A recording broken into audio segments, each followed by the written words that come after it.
So good evening everyone. Audio video clear है? अच्छा, अभी लेक्चर का नाम शायद अभी आपका गलत पड़ गया है, जून पड़ गया है। जबकि आज हम जुलाई का करंट अफेयर्स स्टार्ट करने जा रहे हैं, ठीक है। जून तक का कंप्लीट कर लिया था हमने करंट अफेयर्स, और जून तक की जो पीडीएफ है ये आपका वीडियो का डिस्क्रिप्शन में आप देखना। इस वीडियो के डिस्क्रिप्शन में आपको एक लिंक मिलेगा, वहां से आप पीडीएफ डाउनलोड कर सकते हैं, ठीक है। क्लियर है जी? All right.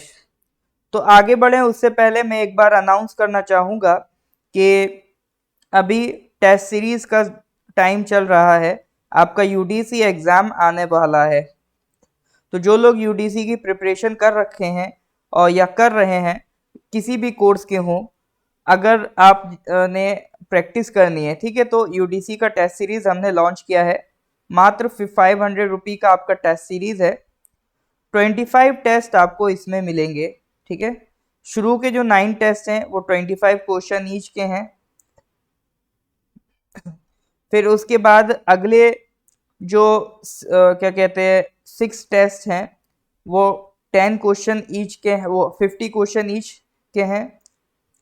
और अगले जो 10 टेस्ट हैं वो 150 क्वेश्चन ईच के हैं। तो ये 3 सीक्वेंस में हमने टेस्ट को डिवाइड कर रखा है। तो टोटल इसमें आपको 2025 क्वेश्चंस की प्रैक्टिस मिलेगी, ठीक है। और 500 का आपका टोटल प्राइस है टेस्ट सीरीज का। तो जो लोग इंटरेस्टेड हैं ज्वाइन कर सकते हैं, इस नंबर पे भी व्हाट्सएप कर सकते हैं या मुझे पर्सनली भी व्हाट्सएप कर सकते हैं 9990784642 पे, ठीक है जी। या कॉल भी कर सकते हैं। प्रणाम जी, शुभ संध्या।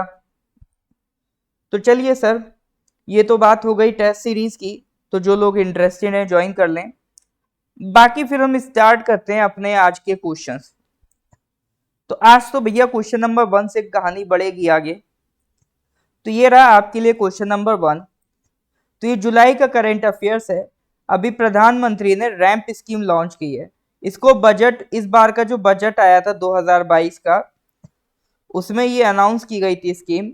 अब जुलाई में जाके, फरवरी में बजट में अनाउंस हुई थी, एंड फाइनली इन जुलाई में जाके उन्होंने ये रैंप स्कीम लॉन्च कर दी है। तो ये रैंप स्कीम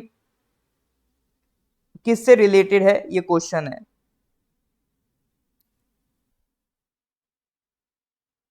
जो पेड कोर्सेज के स्टूडेंट्स हैं उनके लिए फ्री है। जो हमारे पेड कोर्सेज के स्टूडेंट हैं, जिन्होंने यूडीसी में पे किया है, ठीक है, यूडीसी के पेड कोर्स के जो स्टूडेंट्स हैं उनके लिए टेस्ट सीरीज फ्री है, और उनके कोर्स में भी अपलोड हो रही है। तो उन्हें ये क्वेश्चन पूछना तो नहीं चाहिए था, क्योंकि ऑलरेडी आपके जो कोर्स है टेस्ट सीरीज अपलोड हो रहे हैं बराबर से, और आपके ग्रुप में भी इन्फॉर्म कर रहा हूं मैं।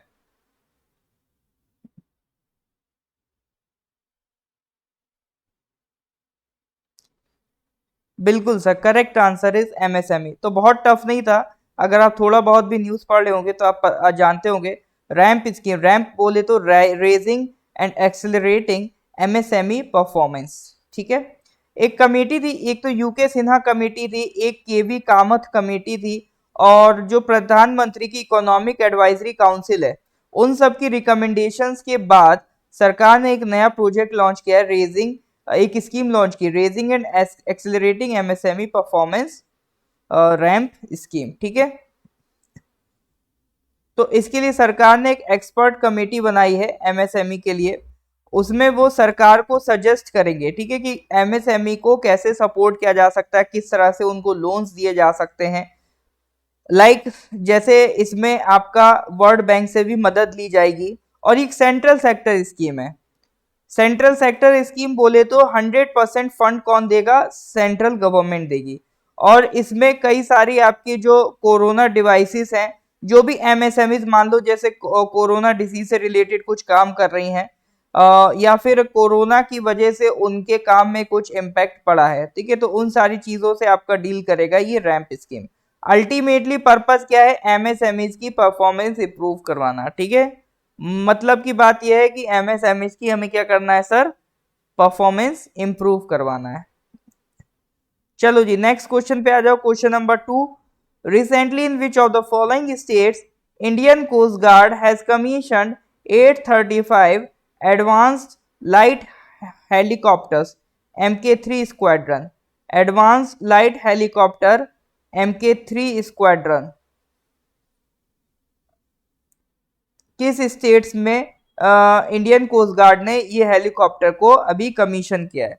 ये क्वेश्चन आपका लास्ट ईयर का जो यूडीसी एग्जाम हुआ था उसमें आया था कि एडवांस लाइट हेलीकॉप्टर Mk3 का दूसरा नाम पूछा था। या हाँ, क्वेश्चन ये था कि ध्रुवा क्या है, तो इसका जो नाम है वो ध्रुवा है इस हेलीकॉप्टर का। ठीक है, तो ध्रुवा किसका नाम है? एक एडवांस लाइट हेलीकॉप्टर का। ये यूडीसी में भी लास्ट ईयर था क्वेश्चन।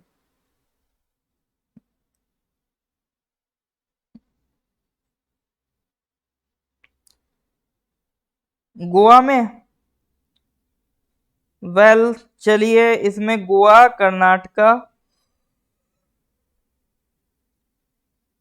गुजरात, तीन ऑप्शन ज्यादा लगाए जा रहे हैं। करेक्ट आंसर पे आते हैं। Correct answer is your Gujarat. ठीक है, तो ये एडवांस लाइट हेलीकॉप्टर, देखो हेलीकॉप्टर अगर इंडिया में बन रहे हैं तो कौन बना रहा होगा? हिंदुस्तान एरोनॉटिक्स लिमिटेड बना रहा होगा। ठीक है, तो ये आपको देखने को मिलेंगे गुजरात में। ठीक है, इंडियन कोस्ट गार्ड ने कहां पे इनको इंडक्ट किया है? In Porbandar, Gujarat. Alright sir, next question पे आते हैं। Question number 3, what is the name of the centralized space system which has been recently launched for the Indian Coast Guard? Indian coast guard के जो पर्सनल्स हैं, उनमें जो काम करने वाले लोग हैं, उनके जो फौजी हैं, उनको सैलरी देने के लिए एक प्रॉपर सेंट्रलाइज सिस्टम बनाया है, तो उस सिस्टम का नाम क्या है? देखो इन्हीं में से कुछ रैंडम क्वेश्चन उठ के आ जाएंगे आपके एग्जाम में, तो फिर आप सोचोगे पढ़ लेते, तो अभी पढ़ लो, ज्यादा फायदा रहेगा।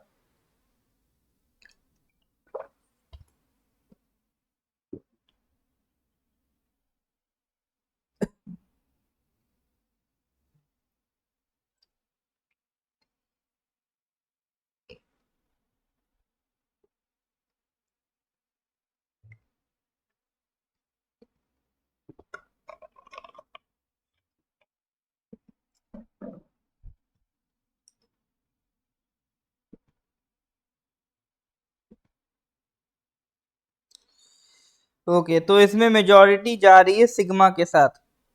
भैया ये इंस्टाग्राम या यूट्यूब की रील्स नहीं है कि यहाँ पे भी सिग्मा रूल लगा दोगे आप। ठीक है, sigma sigma sigma, sir we are a fan of sigma. नहीं, यहाँ पे लगेगा पद्मा। ठीक है, correct answer is Padma. Payroll automation, payroll automation for disbursement of monthly allowances. ठीक है, फुल फॉर्म याद रखने की जरूरत नहीं है, बस इतना याद रखना नाम क्या है इसका? पद्मा। अच्छा, ऐसा ना हो कि एग्जाम में पद्मा लिख के ना आए, payroll automation for disbursement of monthly allowances ये लिख के आ जाए, तो भैया पहचान लेना, ये नहीं कि सर ये तो जानते ही नहीं हम।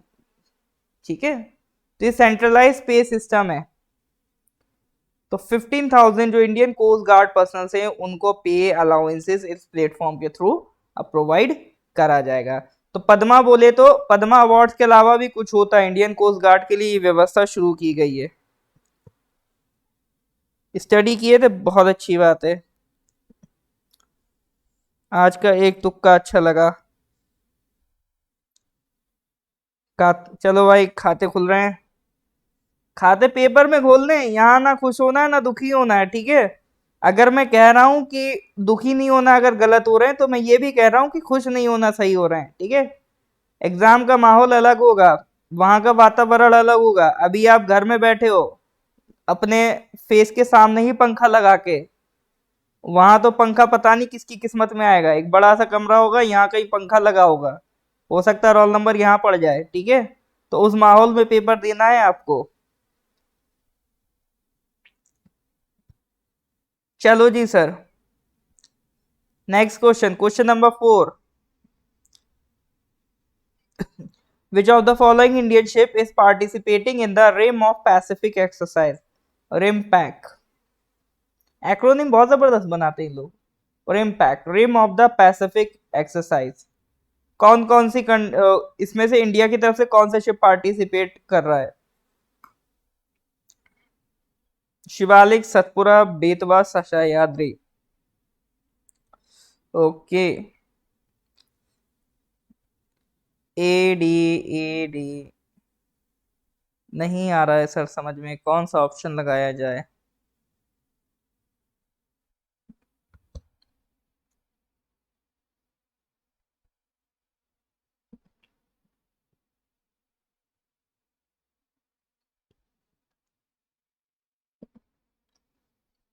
Okay, C D Betwa, C D Betwa हो गया। सतपुरा वाले कितने हैं देखूं जरा मैं, सतपुरा में है कोई? सतपुरा, ओके सतपुरा नहीं हो सकता सर है, शिवालिक भी है, बस सतपुरा छोड़ के। ओके, सोपुंग जी ने सतपुरा लगाया। सोपिंग जी भावनाओं में आके तो नहीं बोल रहे हैं? All right sir, correct answer is INS Satpura. बहुत बढ़िया। तो रिम पैक 2022 ये क्या है सर? पहले तो रिम ऑफ द पैसिफिक, तो नाम से आइडिया लग रहा है कि सर ये कुछ कुछ नहीं तो एक नेवल एक्सरसाइज होगी।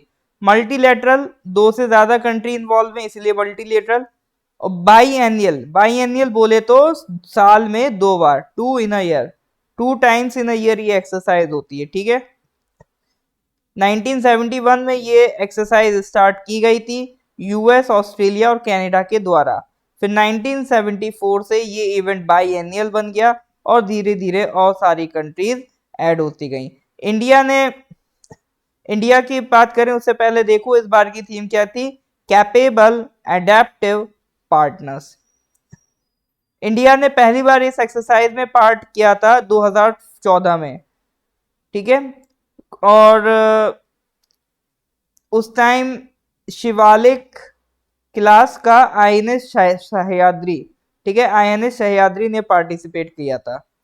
फिर 2018 में भी सह्याद्री गया था, ठीक है। अभी अगर लेकिन हम बात करेंगे INS का सतपुरा और एक PA type maritime petrol aircraft, इन्होंने पार्टिसिपेट किया है, ठीक है। इनके नाम याद रखिएगा। मार्शल जी दिन बनाने पे बनता है, ठीक है। तुक्का नहीं लग रहा है तो ये सोचो कुछ नया सीख रहा हूं, ठीक है, तो उसको सोचोगे तो भी दिन बन जाएगा। अब दिन क्या बना रहे हो आप? अब तो रात आ गई। Recently the indigenously developed laser guided anti tank guided missile was successfully test fire.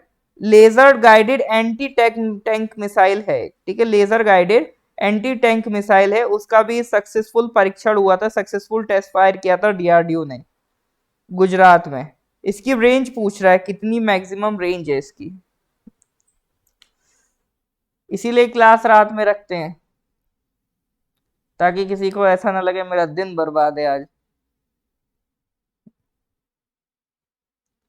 Laser guided anti tank missile है, उसकी रेंज पूछ रहा है, अभी DRDO ने सक्सेसफुली उसको टेस्ट किया है।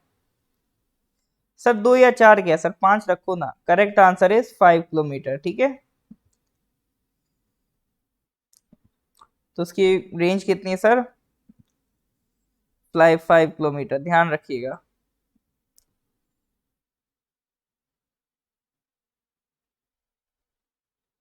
ये खजाना ही है, कॉपी में लिखते रहो इंपॉर्टेंट इंपॉर्टेंट। अच्छा ये नहीं कि पूरा ये सब कॉपी करते रहो, जो भी इंपॉर्टेंट होगा मैं बता दूंगा, ये सब जस्ट रीडिंग करने के लिए देता हूँ मैं। ये सब इसलिए होता मेनली जो होता है कि बस एक बार रीडिंग लगा लो इसकी। क्या होता है ना कि जैसे आप सिर्फ क्वेश्चन पढ़े, आंसर पढ़े, आगे बढ़ गए, तो आपको इतना टाइम ही नहीं मिला कि इस फैक्ट को आप रिटेन कर पाओ, इस फैक्ट को आप रिटेन कर पाओ अपने दिमाग में। तो आपने क्वेश्चन पढ़ा, आंसर पढ़ा, उसकी हल्की सी अगर थ्योरी पढ़ ली, तो आपको थोड़ा सा टाइम मिल गया इस चीज को अपने दिमाग में रिटेन करने का, अपने दिमाग में बैठाने का, ठीक है। मेजॉरिटी जनता करंट अफेयर्स में इसीलिए फेल होती है क्योंकि उन्हें क्या लगता है कि इवेंट पढ़ा आगे बढ़ो, इवेंट पढ़ा आगे बढ़ो। जब तक उसको थोड़ा सा डिटेल में जाके नहीं पढ़ोगे, थोड़ा सा उसको आप समझोगे नहीं, याद कैसे रह लेगा आपको, ठीक है। चलो जी आगे बढ़ते हैं। Question number 6। Recently, ISRO, Indian Space Research Organization, successfully launched 3 satellites of which country through PSLV C-53। ये हमारा लॉन्चर है in a commercial mission of the New Space India Limited. NSIL की अभी हमने पिछले मंथ की करंट अफेयर्स में खूब बात की थी। न्यू स्पेस इंडिया लिमिटेड ये क्या है, एक तरीके से कमर्शियल आर्म है इसरो का। तो इसरो के जितने भी इंटरनेशनल मिशन होते हैं, इंटरनेशनल प्रोजेक्ट्स होते हैं, कोई भी मतलब बाहर की कंपनी, बाहर की कंट्री इसरो को कुछ काम देना चाहती है तो डायरेक्ट वो इसरो से बात नहीं करेगी, किससे बात करेगी? NSIL से बात करेगी, न्यू स्पेस इंडिया लिमिटेड से बात करेगी। ये भी डिपार्टमेंट ऑफ स्पेस के अंदर एक बॉडी बनाई गई है, ठीक है। तो किस कंट्री की सैटेलाइट लॉन्च की थी? देखो PSLV C-53 किसका नाम है? लॉन्चर का नाम है। तो ये जो सैटेलाइट थी, खैर अगर मैं करेक्ट आंसर की बात करूं तो चलो इस बार लोग सही आंसर दे रहे हैं, बहुत अच्छी बात है। करेक्ट आंसर है सिंगापुर। तो जिन जिन लोगों ने सिंगापुर लगाया है खुश हो जाएं, और जिन्होंने नहीं भी लगाया तो दुखी ना हो।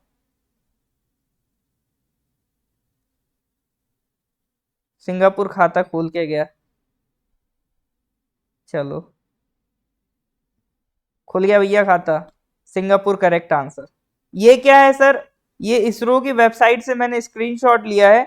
ये सैटेलाइट लॉन्चर्स हैं इसरो के, ठीक है। ये इमेज इसरो की वेबसाइट से ली है, जहां पे उन्होंने बताए हैं कि उन्होंने कौन कौन से लॉन्चर्स अभी तक यूज किए हैं। जैसे ये small satellite launch vehicle, augmented satellite launch vehicle, ये पहले यूज होते थे, अब यूज नहीं होते। इनकी कैपेसिटी कम होती थी, ठीक है, साइज वगैरह भी कम होता था, कैपेसिटी भी इनकी कम होती थी। अच्छा एक चीज इसमें देखते हो, पेलोड मास। पेलोड मास का मतलब ये होता है कि apart from the mass of this satellite, ये अपना और एक्स्ट्रा कितना मास हैंडल कर सकते हैं, ठीक है, उसे कहते हैं पेलोड मास।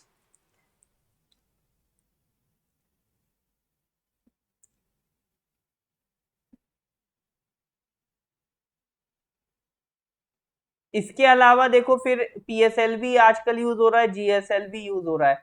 GSLV में MK2 MK3, MK3 ज्यादा एडवांस वर्जन है।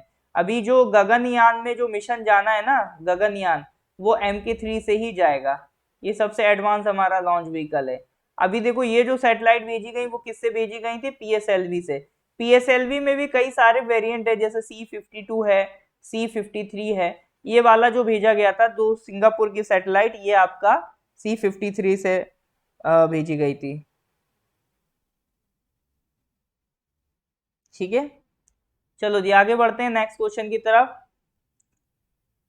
अभ्यास which is recently flight tested from integrated test range in Chandipur off the Bay of Bengal coast in Orissa is designed and developed by which of the following DRDO laboratories.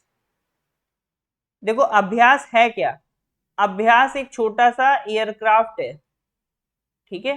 अभ्यास क्या है? छोटा सा aircraft है। क्यों बनाया गया सर ये? आपने सुना होगा मिसाइल्स की टेस्ट करते हैं, मिसाइल किसी बाहर के ऑब्जेक्ट पे अटैक कर पाएगी कि नहीं कर पाएगी। अब लेकिन मिसाइल को टेस्ट किस पे करेंगे? अब हम पाकिस्तान से तो नहीं कहेंगे ना कि अपना F-16 भेजो, हम उस पर मिसाइल टेस्ट करना चाहते हैं। तो जो एयरक्राफ्ट है वो भी तो हमें खुद का ही क्रिएट करना पड़ेगा। तो एक इस तरह का एयरक्राफ्ट है, उसका नाम है अभ्यास, ठीक है। ये बनाया ही इसीलिए गया, अभ्यास मतलब हिंदी का वर्ड है, इसका मतलब होता है प्रैक्टिस। तो ये बनाया ही इसीलिए गया है ताकि आप कोई भी मिसाइल की टेस्टिंग करना हो तो इस फ्लाइट पे कर दो, ये बेचारा शहीद होने के लिए रेडी रहता है, ठीक है। तो ये अभी कहाँ से लॉन्च किया गया है? चांदीपुर, बे ऑफ बंगाल कोस्ट जो है उड़ीसा की, वहां से। तो ये पूछ रहा है कि जो अभ्यास है ये किसने डिजाइन और डेवलप किया है? DRDO ने किया है, ये भी उसने बता दिया, बट DRDO की कौन सी लेबोरेटरी ने उसको डिजाइन किया है, ये आपसे क्वेश्चन पूछ रहा है, ठीक है। तो अजीब अजीब नाम लग रहे होंगे, करेक्ट आंसर क्या लगता है? आइडिया लगाओ। इस बहाने कम से कम पढ़ ही लो सारे मिसाइल्स के नाम, वो लेबोरेटरीज के नाम।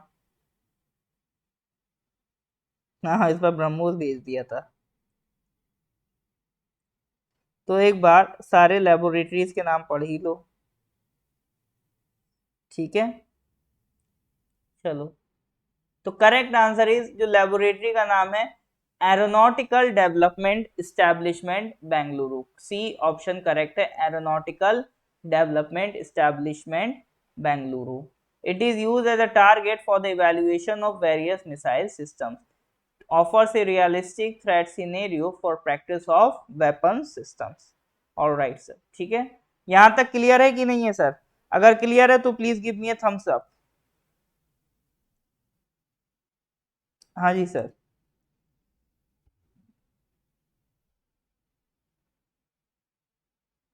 मार्शल जी का खाता तो पहले ही खुल गया सर, सिंगापुर से खुल गया ज्यादातर लोगों का।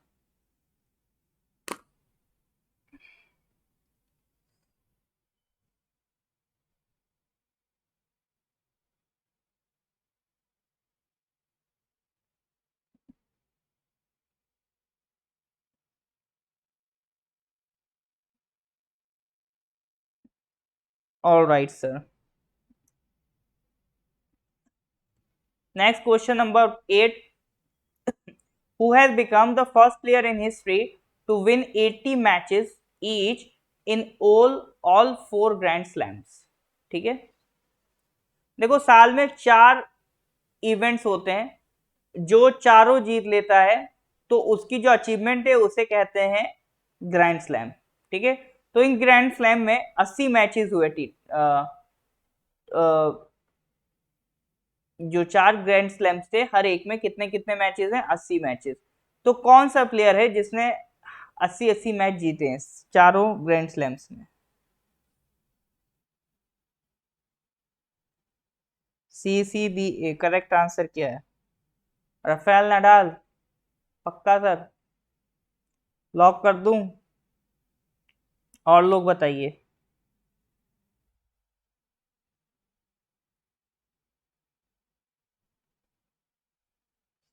Who has become the first player in history?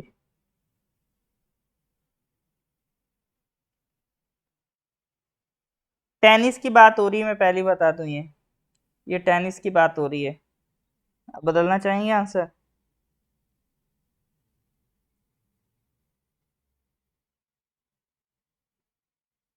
Alright sir, चलो करेक्ट आंसर पे आते हैं। Correct answer is Novak Djokovic. ठीक है, correct answer is Novak Djokovic. अच्छा ये भी बताइए, Novak Djokovic belongs to which country? Novak Djokovic belongs to which country? Sound किसको नहीं आ रहा है? Djokovic belongs to which country? तीलो जी, साउंड इधर पॉइंट से क्लियर है, आप एक बार फिर से लॉग इन करिए। अब बाकी लोग बताइए, साउंड क्लियर है ना आप लोगों की तरफ से?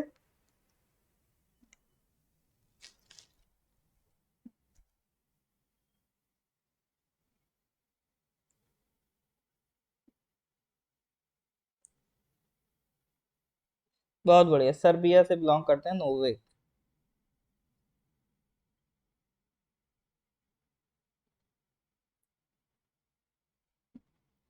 ऑल राइट,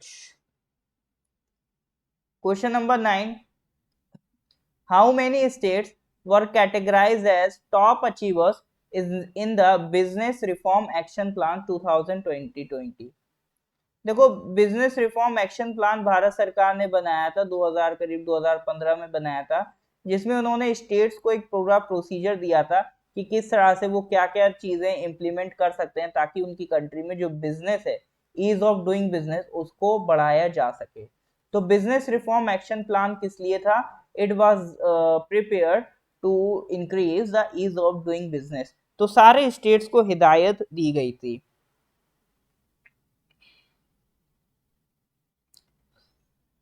तो इसी के तहत कुछ स्टेट्स हैं, फिर जब ये चेक किया गया कि ईज ऑफ डूइंग बिजनेस में कौन सा स्टेट कहाँ स्टैंड करता है, तो उसी की पूरी लिस्ट है। तो उसी में वो पूछ रहा है, कुछ स्टेट्स हैं जिनको टॉप अचीवर्स बोला गया, तो वो कितने स्टेट्स हैं?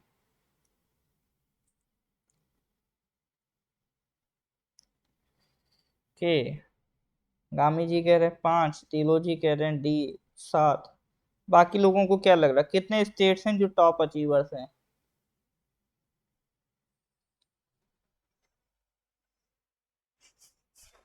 Well correct answer is 7 state. ठीक है, तो ये जो एक रैंकिंग है ईज ऑफ डूइंग बिजनेस की रैंकिंग है, ये किसने निकाली है? Ministry of commerce and industry ने निकाली है। ये किसके बेसिस पे निकाली है भाई? बिजनेस रिफॉर्म एक्शन प्लान 2022, इस रिपोर्ट के बेसिस पे उन्होंने पूरा ease of doing business ranking निकाली है। इसके हिसाब से देखोगे तो 7 स्टेट्स ऐसे हैं जो टॉप अचीवर्स की कैटेगरी में। फॉर एग्जाम्पल जैसे कि उसमें एक आंध्र प्रदेश है, गुजरात है, हरियाणा है, कर्नाटका है, पंजाब है, तेलंगाना है और तमिलनाडु है। इसमें आप देख सकते हो 1 2 3 4 4 स्टेट, 7 में से 4 स्टेट तो आपके साउथ इंडिया के हैं। आंध्र प्रदेश हो गया, कर्नाटका हो गया, तेलंगाना हो गया, तमिलनाडु हो गया। मतलब बचता कौन सा है? बस एक आपका इसमें केरला नहीं है। ठीक है, केरला के अलावा बाकी सारे जो 4 स्टेट्स हैं साउथ इंडिया में वो सब आपका टॉप अचीवर्स में। फिर बिजनेस के लिए फेमस गुजरात मिल जाएगा। ध्यान रखना महाराष्ट्र नहीं है इसमें। ठीक है, महाराष्ट्र नहीं है टॉप 7 में, जो अचीवर टॉप अचीवर से उसे महाराष्ट्र नहीं है। ठीक है, गुजरात है अपना, हरियाणा है और पंजाब है। ठीक है, ये वाले स्टेट्स हैं। तो 4 तो कौन हो गए? साउथ के हो गए। बाकी 3 कौन से हो गए? गुजरात, हरियाणा एंड पंजाब। इनको टॉप अचीवर्स बोला गया है। अचीवर्स में कौन है सर? हिमाचल है, यूपी है, उड़ीसा है और मध्य प्रदेश है। कुछ स्टेट्स हैं जिनमें इमर्जिंग बिजनेस इकोसिस्टम बोला गया है। मणिपुर, मेघालय, नागालैंड, त्रिपुरा, पुडुचेरी और जम्मू कश्मीर। तो आपके लिए इंपॉर्टेंट इसमें यह भी हो जाता है कि नॉर्थ ईस्ट के कौन कौन से स्टेट हैं जहां पर इमर्जिंग बिजनेस इकोसिस्टम बोला गया है। ठीक है, तो वो है भैया आपका मणिपुर है, मेघालय है, नागालैंड है और त्रिपुरा है। ठीक है, मणिपुर, मेघालय, नागालैंड और त्रिपुरा, यहां पर आपका इमर्जिंग बिजनेस इकोसिस्टम बोला गया है। आसाम में नहीं है। ठीक है, आपका अरुणाचल में नहीं है, मिजोरम में नहीं है। बाकी मणिपुर, मेघालय, नागालैंड, त्रिपुरा, इनका नाम ध्यान रखिएगा। ये स्टेट आपके नॉर्थ ईस्ट के हैं। ठीक है,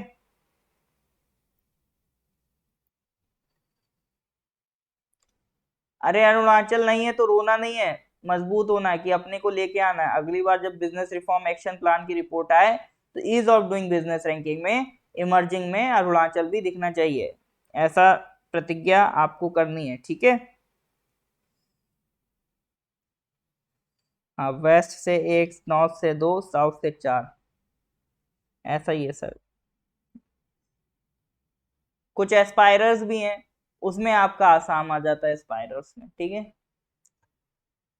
चलो जी नेक्स्ट क्वेश्चन पे आते हैं। Question number 10, 36 national games will take place in which of the following states in September and October 2022।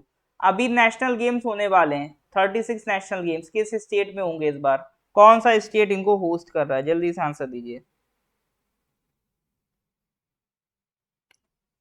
हाँ, ये ध्यान रखना मुंबई नहीं है टॉप 7 वो टॉप अचीवर्स में, वरना मुंबई लोगों को लगता है होना चाहिए, तो वहां पे फिर हम फिसल जाके गलती कर देते हैं।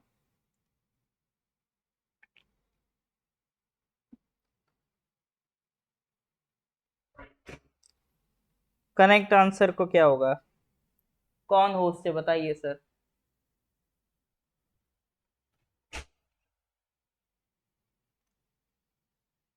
36 नेशनल गेम्स का होस्ट कौन है इस बार? मेघालय? ओ माय गॉड, बहुमत मेघालय की तरफ है। कालुम जी भी कह रहे हैं मेघालय श्योर है। नहीं सर, मेघालय में नहीं हो रहे हैं इस बार, चेक करिएगा आप। इस बार गुजरात में हो रहे हैं। ठीक है, बड़े दुख की बात है, इस बार बहुमत गलत हुई। Correct answer is Gujarat. एक बार चेक करिएगा, इस बार के जो नेशनल गेम्स हो रहे हैं 2022 वो आपका गुजरात में हो रहे हैं। ठीक है, तो एक बार डिस्कस कर लेते हैं इन नेशनल गेम्स हैं क्या। तो इनको इंडिया का ओलंपिक भी कहते हैं। 1924 से स्टार्ट हो गए थे ये। सबसे पहले लाहौर में करवाए गए थे। 1938 में ये देखा जाएगा इसका 8th एडिशन कोलकाता में हुआ, तब इसका नाम चेंज कर दिया था। तो पहले इसको कहते थे इंडियन ओलंपिक गेम्स, फिर इसका नाम बदल के कर दिया गया था नेशनल गेम्स 1938 में। आजादी के बाद सबसे पहले नेशनल गेम्स ऑर्गेनाइज किए गए थे आपके लखनऊ में, लेकिन उसके बाद भी इसके जो पैटर्न है, तरीके हैं, वो बदले गए, और अभी जो मॉडर्न डे में ओलंपिक गेम्स होता है उसकी लाइंस पर, उसके तरीके पर ये गेम फिर से रीडिजाइन करा गया, और फिर ये मॉडर्न तरीके से जब हमने ऑर्गेनाइज कराया तो 1985 में ये हमने न्यू दिल्ली से स्टार्ट किया। ठीक है, 1985 में न्यू दिल्ली से स्टार्ट किया। मिक्स नहीं करना है, सब कुछ गुजरात में। ठीक है मार्शल रट लो आप, सब कुछ गुजरात में। जो भी क्वेश्चन है 4 ऑप्शन में अगर कभी भी गुजरात आंसर में दिख जाए तो गुजरात लगा देना आप। ठीक है, फिर गलत होंगे, फिर आप कहोगे कि नहीं सब कुछ तो नहीं है गुजरात में।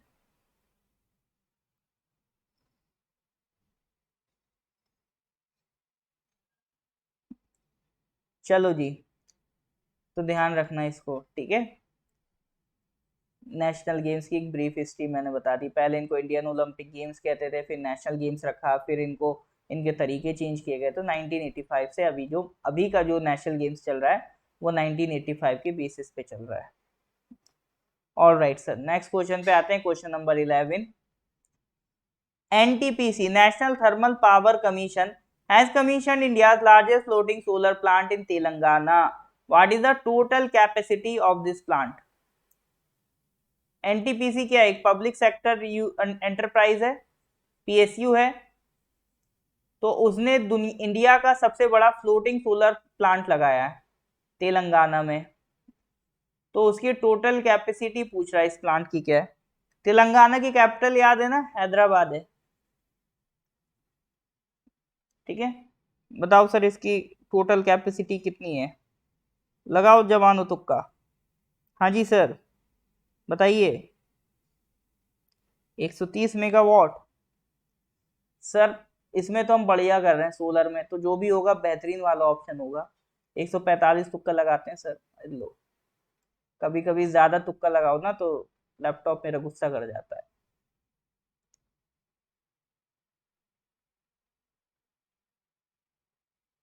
वेल वेल वेल, वापस आते हैं वापस आते हैं वापस आते हैं, कहाँ पे थे हम। हाँ चलो जी, वेल करेक्ट आंसर पे आते हैं अब सर। ठीक है, correct answer is 100 megawatt.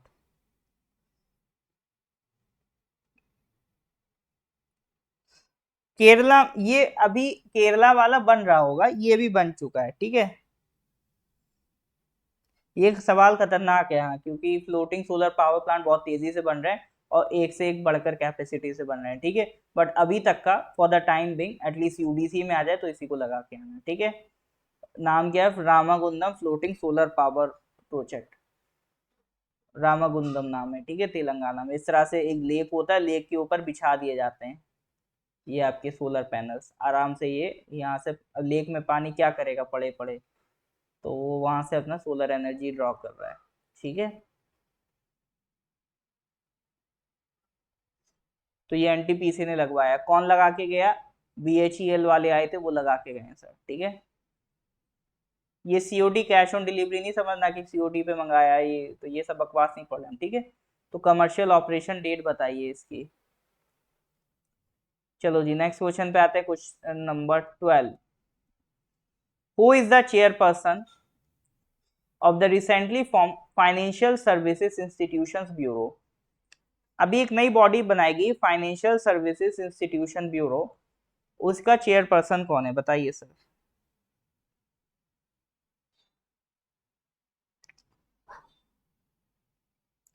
Fail कोई नहीं होता है। देखो ये क्लास इसलिए नहीं लगाई गई है ताकि मैं आपको ये बताऊं कि आपको ये भी नहीं आता, आपको बताओ ये भी नहीं आता, आपको बताओ ये भी नहीं आता है। ये क्लास मैं इसलिए नहीं करवाता हूं। 90% बच्चे आपके अरुणाचल में ये क्वेश्चन नहीं कर पाएंगे। ठीक है, अगर नहीं पढ़ा होगा तब मैं बता रहा हूं। क्लास कराने का पर्पज होता है कि देखो भैया ये चीजें आ सकती हैं, इनको पढ़ लो। ठीक है, तो ये भैया क्लास है, ये मत समझना कि मैं आपकी परीक्षा ले रहा हूँ। परीक्षा तो एपी पीसीएस वाले लेते हैं, अपन परीक्षा नहीं लेते हैं, ठीक है, अपन पढ़ाते हैं। तो क्लास में आते हो, पॉजिटिव हो, आपको तो ये लगना चाहिए अरे वाह आज मैंने कुछ नया सीखा, ठीक है, ये पॉजिटिविटी लेके बैठो, ये नहीं कि सर ये नहीं आ रहा मुझे, वो नहीं आ रहा। जीवन सर वैसे ही हमारा बड़ा अंधकार में है, थोड़ी नेगेटिविटी कम और करिए, पॉजिटिविटी बढ़ाइए। क्लासेस इसलिए है ताकि सिखाया जा सके, तो सिखाने के लिए, टेंशन लेने के लिए नहीं है, ठीक है, बिंदास रह के क्लास से सीखो आप।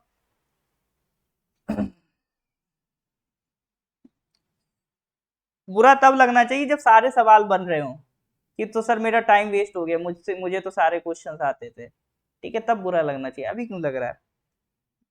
चलो correct answer is Bhanu Pratap Sharma. देखो ये इंपॉर्टेंट सवाल है, फाइनेंशियल सर्विसेज इंस्टीट्यूशन ब्यूरो नई बॉडी बनाई गई है। देखो पहले एक बॉडी होती थी बैंक्स बोर्ड ब्यूरो, BBB। तो जितने भी मतलब बैंक्स हैं, है ना, जितनी भी इंश्योरेंस कंपनीज हैं, उनके जो हेड होते थे, चेयरमैन हो गए, डायरेक्टर जनरल हो गए, उनके जो भी हेड होते थे बैंक्स के और इंश्योरेंस कंपनीज के, उन सबको जो अपॉइंटमेंट करता था वो करता था बैंक्स बोर्ड ब्यूरो। मस्त अपना काम चल रहा था, सारी काम, ये जो भानु प्रताप जी हैं ये इसी के आपका चेयरपर्सन थे बैंक बोर्ड ब्यूरो के। लेकिन हाई कोर्ट ने अभी हाल फिलहाल में एक जजमेंट दिया, दिल्ली हाई कोर्ट ने, उनने कहा मजा नहीं आ रहा ये बैंक बोर्ड ब्यूरो को देख के, उन्होंने इसको एक इनकॉम्पिटेंट बॉडी बोल दिया। उन्होंने कह दिया कि बैंक बोर्ड ब्यूरो के पास इतनी पावर नहीं है कि ये बैंक्स के इंश्योरेंस कंपनी के चेयरपर्सन को अपॉइंट करे, इनकॉम्पिटेंट बोल दिया। तो भैया जैसी दिल्ली हाई कोर्ट ने ये ऑर्डर दिया, तुरंत बैंक बोर्ड ब्यूरो तो खत्म कर दिया, ठीक है। तो जितने भी अपॉइंटमेंट इसने करी थी, 12 से 6 से ज्यादा ही कर दी थी अपॉइंटमेंट बैंक बोर्ड ब्यूरो ने, तो तुरंत की तुरंत सरकार ने क्या करा, बैंक बोर्ड ब्यूरो को हटाया, ये जो आपके भानु प्रताप जी थे इन्हें हटाया, और जितने भी अपॉइंटमेंट थी उनको होल्ड पे डाल दिया। अब फिर से सरकार ने क्या करा, अभी कुछ तो ऐसी कंपनी थी 100 दिन से उनका मालिक ही गायब है, 100 दिन से ऊपर उनका कोई चेयरपर्सन ही नहीं अपॉइंट हुआ, ऐसी ऐसी भी कंपनीज हो गई थी। तो सरकार ने क्या करा, बैंक बोर्ड ब्यूरो तो चला गया, एक नई बॉडी बना दी, फाइनेंशियल सर्विसेज इंस्टीट्यूशन ब्यूरो। इसको और ज्यादा पावर दे दिया गया, और ज्यादा कॉम्पिटेंट बना दिया गया to appoint the chiefs of public sector banks and insurance companies, ठीक है। इसके लिए एक रेजोल्यूशन बनाया था, किसने बनाया था, फाइनेंस मिनिस्ट्री के डिपार्टमेंट ऑफ फाइनेंशियल सर्विस ने रेजोल्यूशन बनाया, और इसको अप्रूव किसने किया, कैबिनेट अपॉइंटमेंट कमेटी, ठीक है। ये cabinet appointment committee cabinet ministers की कमेटी होती, जितनी भी इंपॉर्टेंट अपॉइंटमेंट्स होती है ना सरकार में, जैसे इलेक्शन कमिश्नर हो गया, कैबिनेट सेक्रेटरी हो गया, कि कौन सा सेक्रेटरी कहाँ जाएगा, तो ये सारा अपॉइंटमेंट कैबिनेट अपॉइंटमेंट कमेटी करती है, ठीक है। तो इस कमेटी ने क्या करा, आपका नई इंस्टीट्यूशन क्रिएट करवा दी, बैंक बोर्ड ब्यूरो। क्रिएट किसने की, फाइनेंस मिनिस्ट्री ने।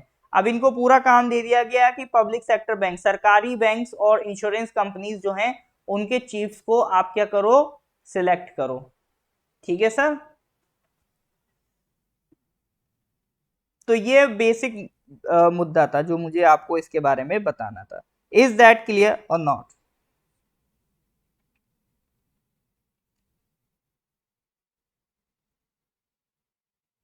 अगर क्लियर है तो please give me thumbs up.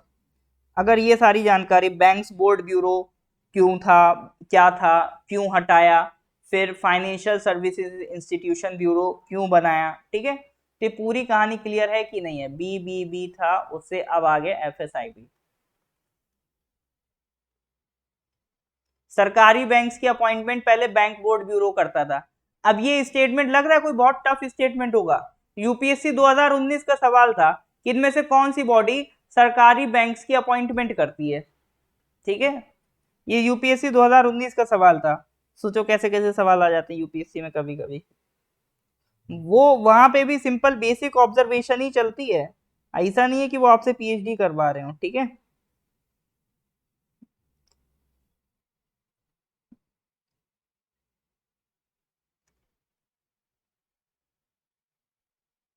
देखो यूपीएससी सवाल कॉमन सेंस के ही करती है, ठीक है, लेकिन यूपीएससी एक सिद्धांत पे चलती है, common sense is not so common, और उसको वो प्रूव भी करती है।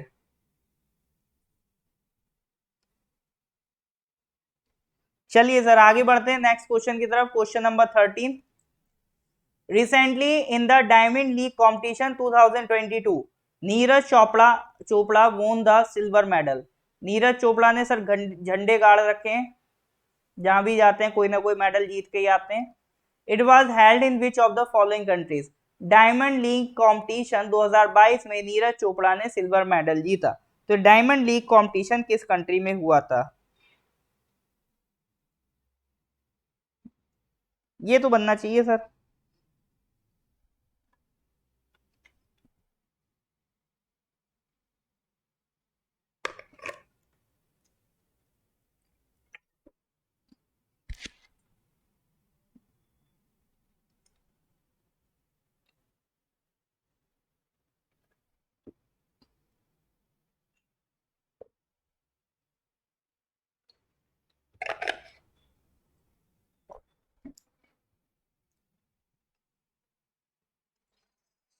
स्वीडन, बिल्कुल correct answer is Sweden. Lausanne diamond league, Neeraj Chopra qualifies for javelin throw final in Zurich with 89.08 metre. Sweden की वो बताइए कैपिटल, स्वीडन की कैपिटल क्या है सर?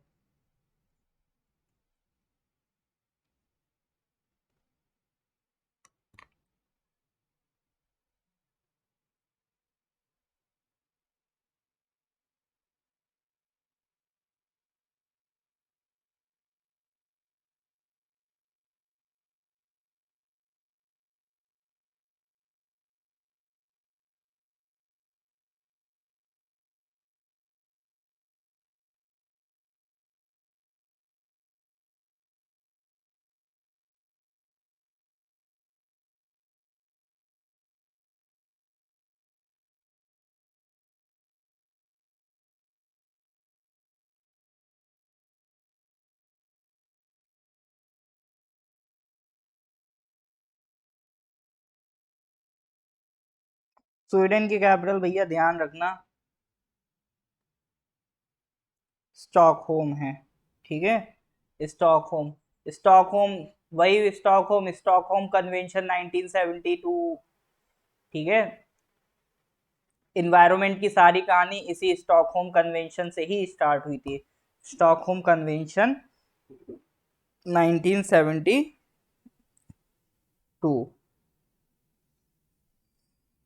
ओलंपिक में नंबर बना जाएंगे सर एक ना एक दिन तो। चलो जी नेक्स्ट क्वेश्चन की तरफ। Question number 14, recently 2022 NATO summit was held in which of the following countries. Spain, France, Germany, Brazil. 2022 NATO summit was held in which of the following countries? Spain, France, Germany, Brazil. बताइए sir. अभी NATO की summit हुई थी, किस country में हुई थी? Spain, France, Germany, Brazil.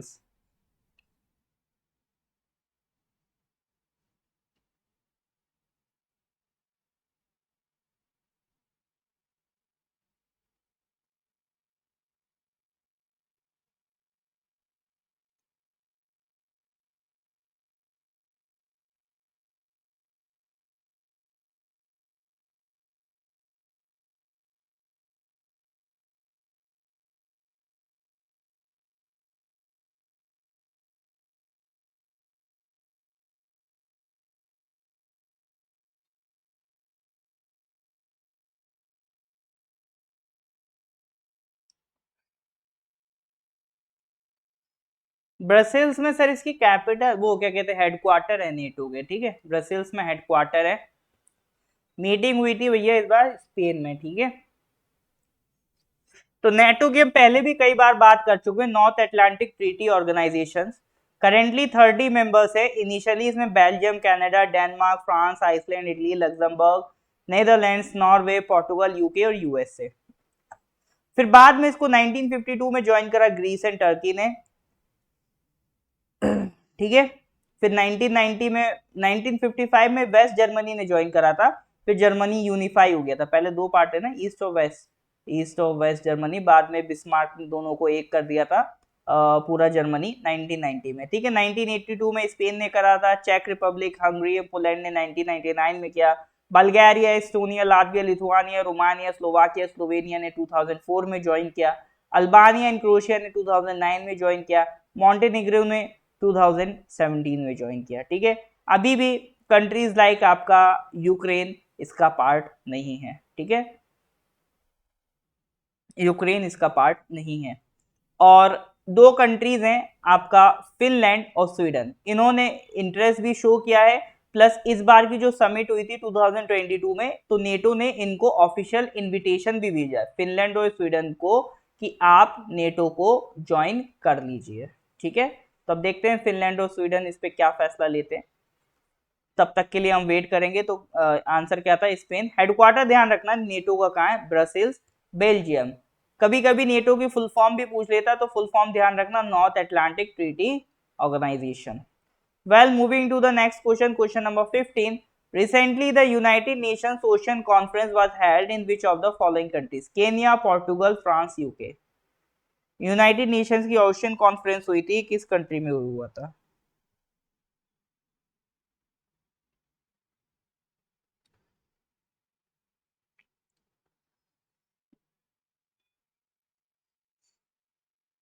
भैया बादाम खाने से कुछ नहीं होता, बस दुकानदार का फायदा होता है, ठीक है। प्रैक्टिस करो, रिवीजन ज्यादा करो।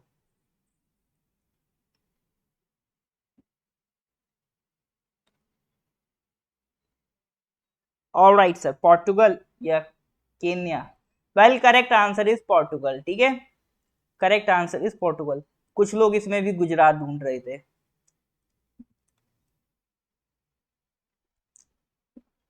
तो recently United nation ocean conference 2022 आपका पोर्टुगल में अरेंज कराई गई। ओशन इकोसिस्टम को कैसे सस्टेन करना है, कैसे प्रोटेक्ट करना है, इसके रिलेटेड। देखो, ओशन को प्रोटेक्ट करना इसलिए भी इंपॉर्टेंट है क्योंकि ये हमारा सस्टेनेबल डेवलपमेंट गोल 14 भी है। ये पूरे 17 सस्टेनेबल डेवलपमेंट गोल है, तो goal number 14 life below water, ठीक है, तो उसको प्रोटेक्ट करना भी हमारे सस्टेनेबल गोल में आता है। ये गोल्स हमें 2030 तक पूरे करने हैं as per the UN decision, ठीक है। यूएन से हम ये टारगेट लेके आए हैं कि बाई 2030 सर हमें ये गोल्स क्या करने हैं, पूरे करने हैं, ठीक है जी। तो 17 गोल्स हैं, इनको देखो डेली भी चार चार करके याद करोगे ना तो 4 दिन में याद हो जाएंगे। जैसे लास्ट टाइम पे अगर आपको याद हो तो हमने बात करी थी कि no poverty, hunger, health, quality education, ये चार तो सर बेसिक हैं कि सबसे पहले आप क्या मिटाओगे, गरीबी मिटाओगे। गरीब आदमी सबसे पहले खाना खाएगा ना, तो उसको सबसे पहले खाना दो, फिर अपनी हेल्थ सुधारेगा, हेल्थ दो, फिर जब हेल्दी हो जाएगा, भूखा पेट नहीं रहेगा, गरीबी दूर हो जाएगी, फिर वो क्वालिटी एजुकेशन की तरफ जाएगा, ठीक है। जब वो क्वालिटी एजुकेशन की तरफ जाएगा, फिर अब एजुकेशन से वो क्या सीखेगा सर, जेंडर इक्वालिटी सीखेगा कि पैट्रियार्की मैट्रियार्की कुछ नहीं होता है, जेंडर इक्वालिटी होनी चाहिए। तो पहले गरीबी हटाओ, फिर भूख हटाओ, फिर हेल्थ दो, फिर उसके बाद एजुकेशन दो, तब जाके वो समझेगा कि जेंडर इक्वालिटी क्या होता है, ठीक है। तो ये 5 सीक्वेंस में इसको याद रख सकते हो, ठीक है सर, कर लेना तो फायदे में रहोगे।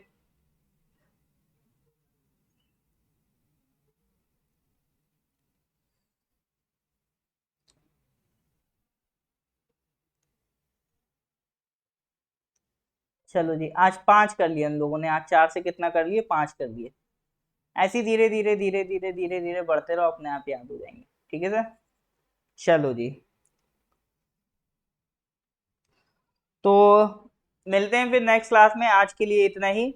आगे के क्वेश्चंस, आज 15 क्वेश्चंस कर लिए हम लोगों ने, नेक्स्ट क्लास में इसके आगे के क्वेश्चंस करेंगे, इसका रिवीजन मेंटेन करिए। टिल देन मिलते हैं फिर, goodbye and have a nice day.